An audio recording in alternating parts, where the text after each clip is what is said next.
Hi, I'm Dan. And I'm Nicole. Happy New Year. Happy New Year. So we thought we'd start out this year sort of, we did one little update show, but start the new year with a Q&A session. Yes. So So anyway, our technical start to the new year. yeah, We're a little behind like usual, yeah, but we're having fun. yeah.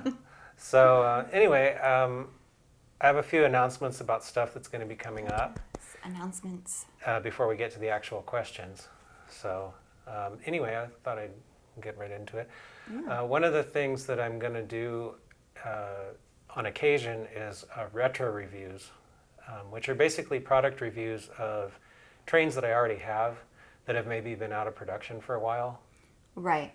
And so I'm actually really excited about this because I see a lot of the trains, as we go through all of these things and whatnot, but I don't actually get to see the trains. They come out for all of 5 minutes during their time when they're getting shown in front of the camera. And then get this, guys, literally they go right back into the box and that's it. And then, Yeah. they're back on a shelf. And so I feel like this is going to kind of let them get a second chance at a breath before the, big layout is built. And I'll get to maybe see them, run around on some of the track and stuff while he's doing his retro reviews. So this to me is really exciting because I'll get to see more trains. Yeah, so I think I've done a couple of product reviews of older things before, but from now I'm going to call them retro reviews. Yes. For these. And basically it's going to be, the difference is mainly that any model that's a normal product review is usually a recent release, like in the last several months. Very true. Whereas a retro review would be a model that I've had for a while. And also, most of the product reviews are models that I have not touched. They're just basically straight out of the box. Very true too. Some of the retro reviews, depending on what I've done to them, may have modifications. And I think that would be interesting to see how you handle that in your review. Are you grading yourself? Are you looking at stuff? Yeah. It might be interesting and take an interesting, kind of turn. We'll see what happens. Yeah. As opposed to these here that are brand new and Yeah, just I thought I'd bring a couple of visual aids. Santa got me some stuff for Christmas. I'm Santa.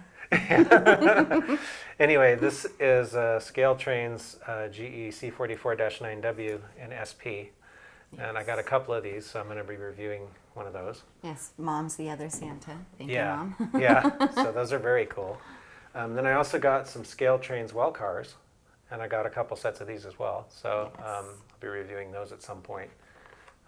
Haven't started the review on that one yet, but I have started the review on the Dash 9. So Right. So look for those in the future. Yeah. Definitely. So anyway, I think that's enough said for the retro reviews. I may have to finagle the scoring sometimes because, like Nicole said, I don't know if I've already done something to it. If I remember that what it was like before, then I'll tell you. But if it's one that I've had for a really long time and I don't remember, then I may have to let some stuff slide score wise. But we'll figure that out as we go along. All right. Awesome. So. I think the next one was supposed to have a picture of me protesting out in front of what will be the new train track area with a sign that said "Save the module." Oh yeah, yeah. Save the module. Save the module. Yeah, I remember a while back on a show I briefly talked about maybe scrapping the module that I have, and Nicole didn't like that idea, and some of you out there didn't seem to like the idea either. They were like, save the module. So I was like, okay, well, maybe I'll keep it. So also I was thinking, I do use it for product review photos. I like it because it's small enough I can take it outside, and I'm doing photos in natural sunlight, which is really cool. Because, trains are normally something you see outside, and so it's really hard to beat the sun to make a natural looking light source. So aren't you playing with having some way where it could be a part of the track, but you could also wheel it out of the track, like some kind of possibly end spot or something? If That would be interesting. If I could make that work, we'll see. Right. I'm not sure yet. But I actually have a second module that I've had for a really long time that's basically just a wooden box at this point. I showed it actually briefly in my last layout update. it was one that I was living in a condo at the time that I built the original module, and I could never figure out how to fit the second one into the space that I had because it just wasn't that big of a space. So I ended up never really doing much with it. But what I was thinking is, building the big HO layout is something that's going to take a long time. It may not get going for a while yet, probably months at least. So I was thinking if I built or rehabbed the module that I have and then maybe did something with the other one, then I could at least have somewhere to run and photograph trains while I'm building the rest of the layout. And Right. if I can, I might try to work it into somehow connecting with the rest of the layout, or it may end up being a standalone thing. I'm not quite sure yet. One of the things I do want to do with it is put it on casters so that I can wheel it around, which I think will be pretty Yes. cool because that'll make it easier to take it outside for photos. Correct. Yeah, I think that would be a really good idea. Yeah. So anyway, there'll be some stuff with that, and there's some issues with that. So I think that's going to be something that I will do as part of the layout building series, because the layout building doesn't just have to be my Donner Pass layout. It could be a lot of things. Well, it's a huge area, so you could get, a couple different ideas. I mean, maybe, like a cool magic area for my Hogwarts train. I'm just, spitballing. Nothing I've been thinking about at all. Also, just to throw it out there and put more pressure on you, I'm still waiting for my trains around the room. Yeah. Here's Oh, Kitty. Hey, Hey, Kitty. hey, baby Benny. Um, Making a surprise entrance and cameo is one of our rescue kitties, Benny. Hi, baby. well, I did kind of show a little bit last week in our game room.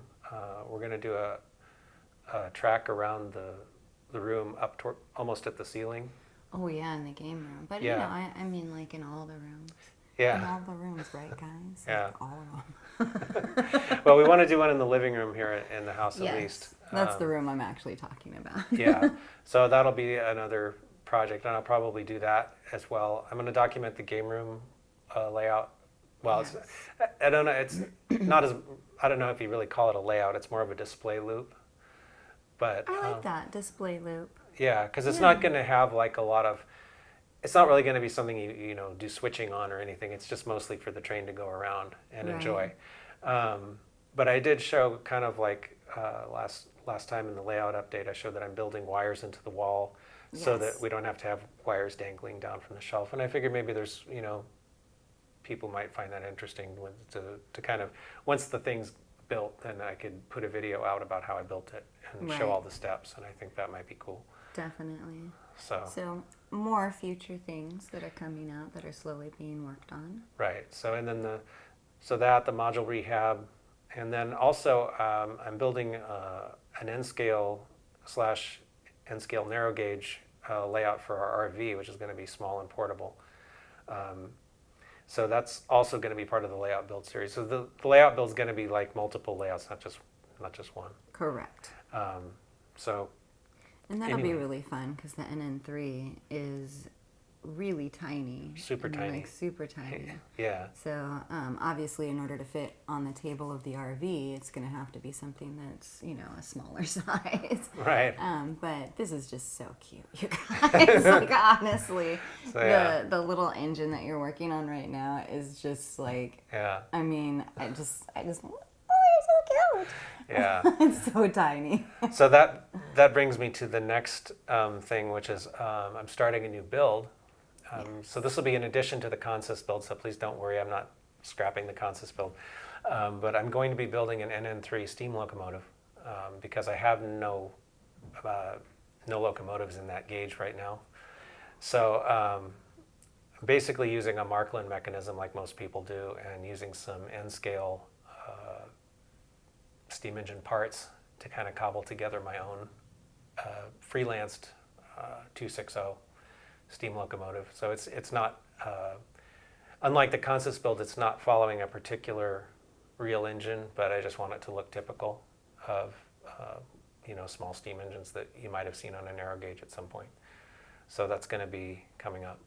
Yeah, that's awesome. I'm really excited about that. Yeah. So, anyway, I guess that's it for the announcements for now. Oh, all right. So And then we on to can- questions. On to questions, yeah.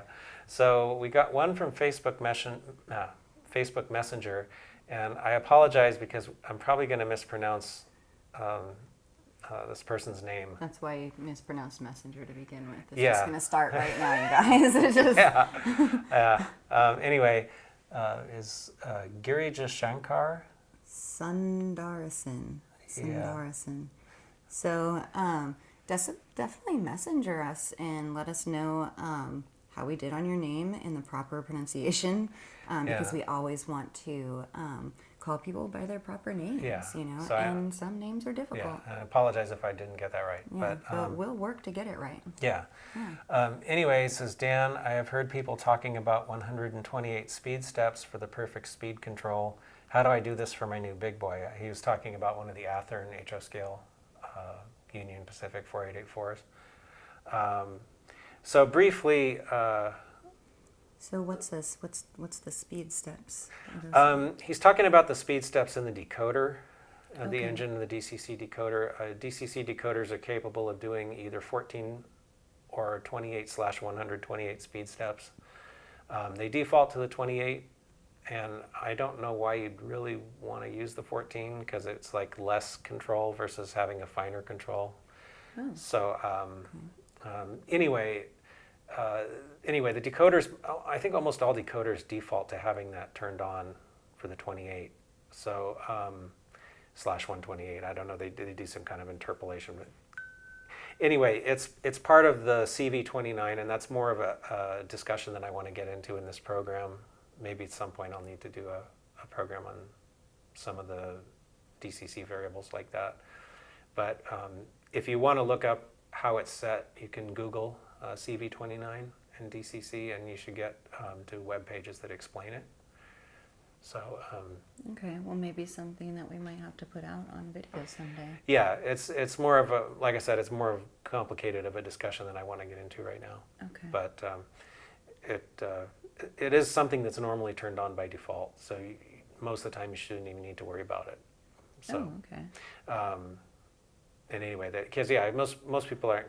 I don't know why they did that 14 speed step option. I think maybe it was in the early days of DCC, and they were worried about maybe because back then the circuits that they had couldn't hold as much. They didn't have as much memory, for lack of a better word, you know. So okay. maybe they were worried about that kind of thing, space, and I don't know.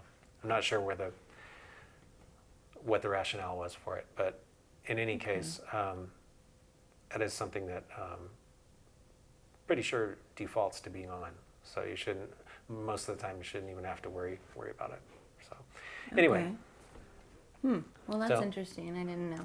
And that's a lot of technical stuff that, you know, maybe a newer person like myself to the hobby would not even Yeah. understand what you're saying. Well, it has to do when you turn the throttle. It's like how many different spots along the throttle will make that engine speed actually change.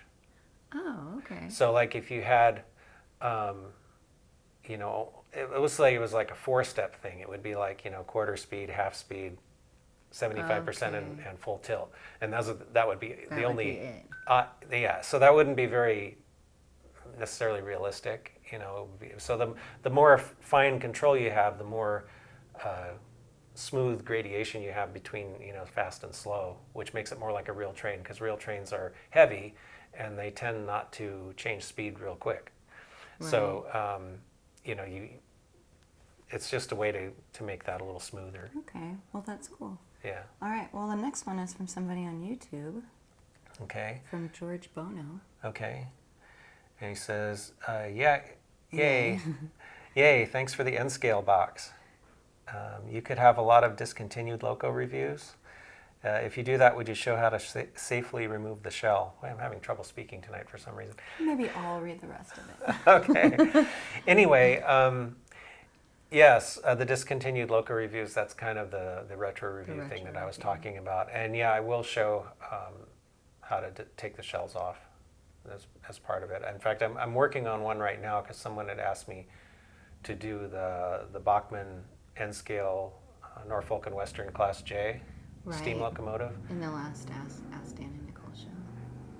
Yeah. So somebody's riding a Harley outside. I don't know if that'll come out, but anyway, it's pretty loud. Um, but yeah, anyway, that'll be coming out pretty soon, and I am going to show not so much the locomotive, but on the tender, because that's where you would install your decoder if you want to do that. Some of them come with a decoder, but you can get them, I think, without also. Okay. And mine already has one in it, so that's what I was talking about, them being modified. But Right. I'm still going to show how to take the tender apart, so you can see how that's done if you want to do that. Good. That's awesome. All Yeah. right. So our next one is from Wayne. He says, Daniel, can you give any information on wheel sizes? It can be confusing when replacing plastic wheels with metal, 33 or 36. I model an N scale, and the storage boxes they come in do not give any information on the wheel size. Are there any quick or good rules to follow? Yeah, okay. So what he's talking about is mostly, I think, freight cars. Freight cars typically either have 33-inch or 36-inch wheels. Okay. So the general rule of thumb is that the older freight cars, like ones from the steam era, mostly had 33-inch wheels. Modern freight cars often have 36-inch wheels.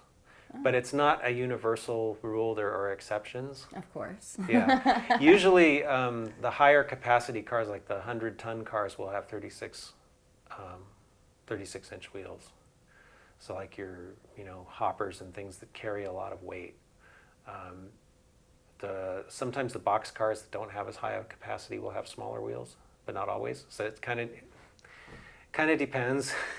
And some cars are like, some auto racks and things even have smaller wheels on them, like 28-inch or something. And but the 33s and 36s, I think, are the most common sizes.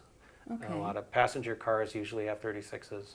So if he's pulling something out of an N scale box, how would he know? Like, would he measure from, like, across like the circumference? Like, what would he measure? It's pretty small, so you'd have to have it's pretty small Right. to measure. Although it actually, it does make a visual difference, even though it's N scale. 3 inches in N scale is a very tiny amount, and you wouldn't think it would be that big of a deal, but you really can tell when you're looking at the car that it looks different.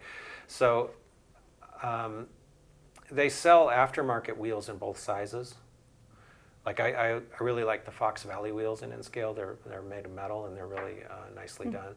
But they sell them in both sizes. So usually, like I said, if it's an older car, like a steam era car, I'll use the 33s. If it's a more modern car, a lot of times I'll use the 36s. If you can do some research, that's really the best thing. If you could figure out what the real cars had, That's a good on idea. it, and then use whatever's appropriate. But yeah, like I said, general rule of thumb: the older cars had the 33s, and then Okay. passenger cars and modern freight cars often have the 36s. But like I said, it's not like a hard and fast. If he things. got something that had a 33, could he exchange it for the metal 36? Like, Yeah, you can. he, It's a small enough difference that you can pretty much use them interchangeably. It's just that it Okay. may not look right. Okay. So it will affect the coupler height slightly, Right. but not a whole lot. But it's more of a visual thing. I don't know. Maybe some people don't notice it, but if I look at a car that should have 36-inch wheels and it's got 33s on it, it doesn't look quite right. Something about it just doesn't look quite right, and so So would you just, like, let's say, because, you do so many trains on just a massive amount, you probably have both sets of wheels. Yes, I do. And so,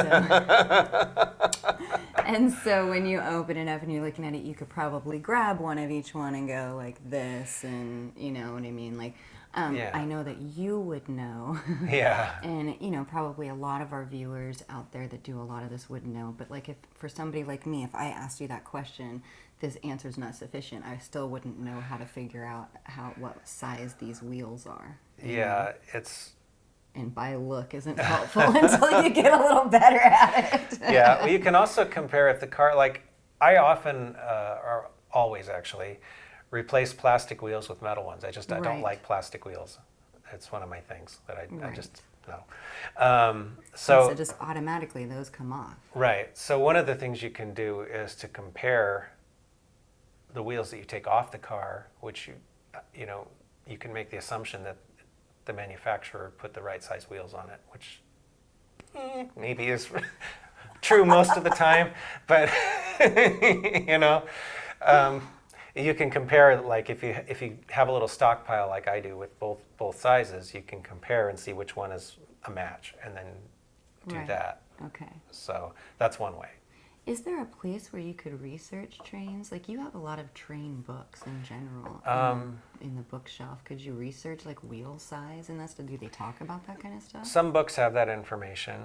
Okay. It depends on how detailed they are about. Like I think I have some books on SP freight cars that I think are very detailed and like each car by class and how big it was and all the different relevant dimensions. So books like that are helpful. Okay. So not those aren't always available, that information so easily. The cars often, and in N scale this is going to be maybe not so useful depending, but usually they're stenciled on the ends of the cars how big the wheels are. Really?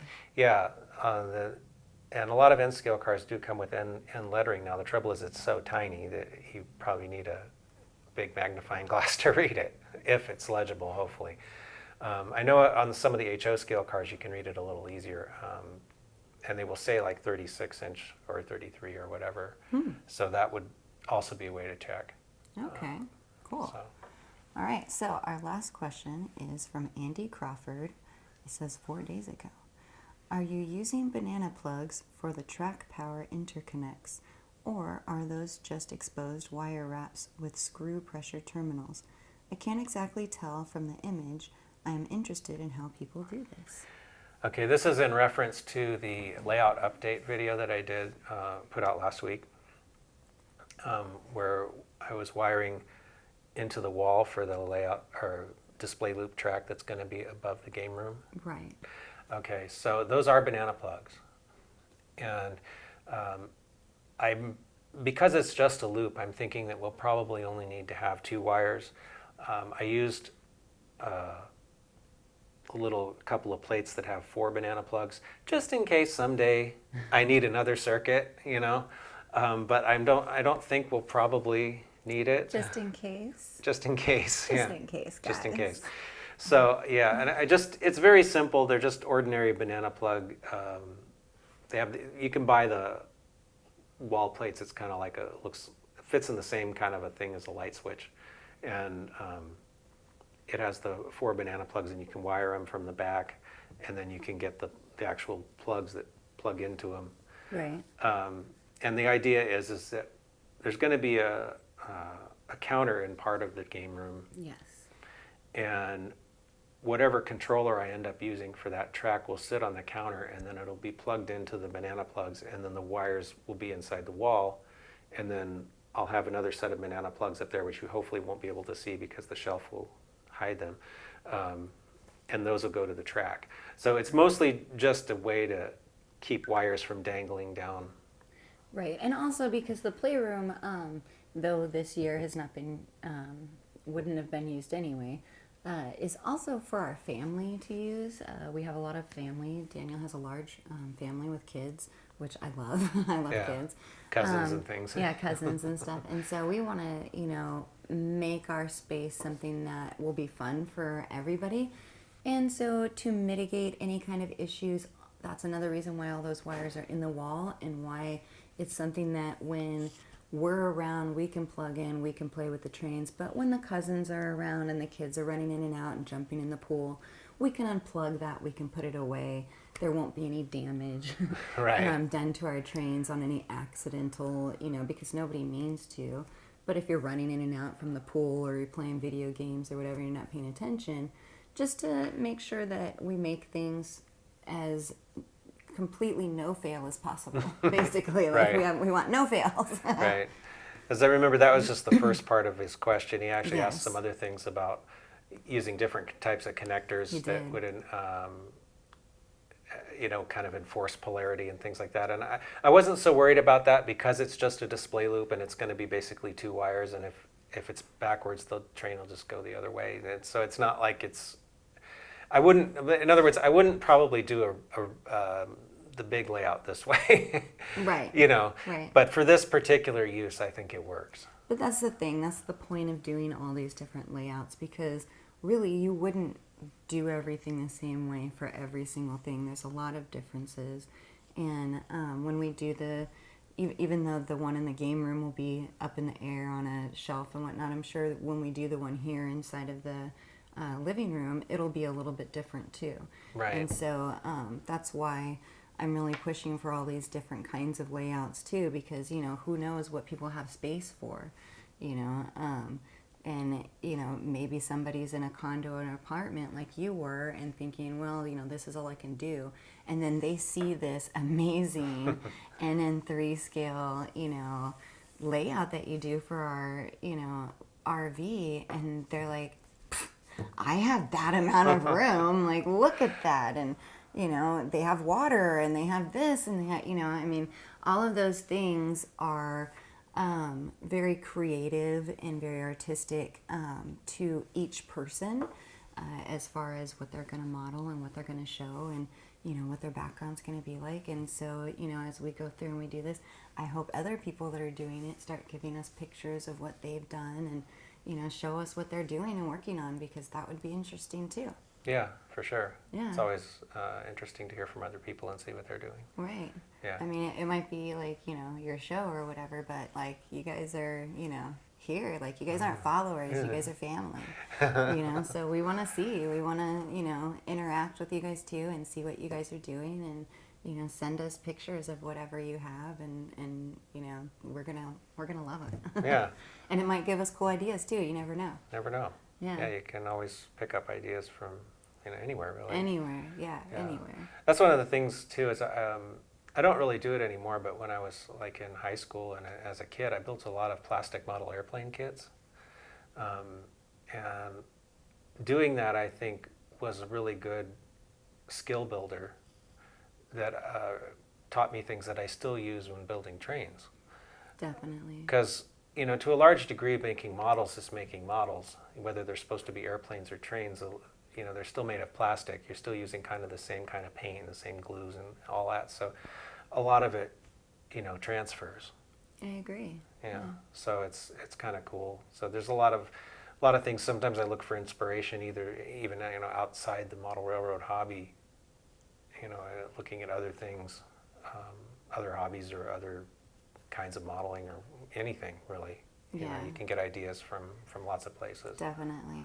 So, you know, put your comments below and like and share, and definitely let us know what you guys are doing, because we're interested. Yeah, we want to know. for sure. So anyway, I guess we've come to the end of the list for this time. I think so. Yeah. All right. So I guess that's it, and thanks for watching. Thanks for watching, guys.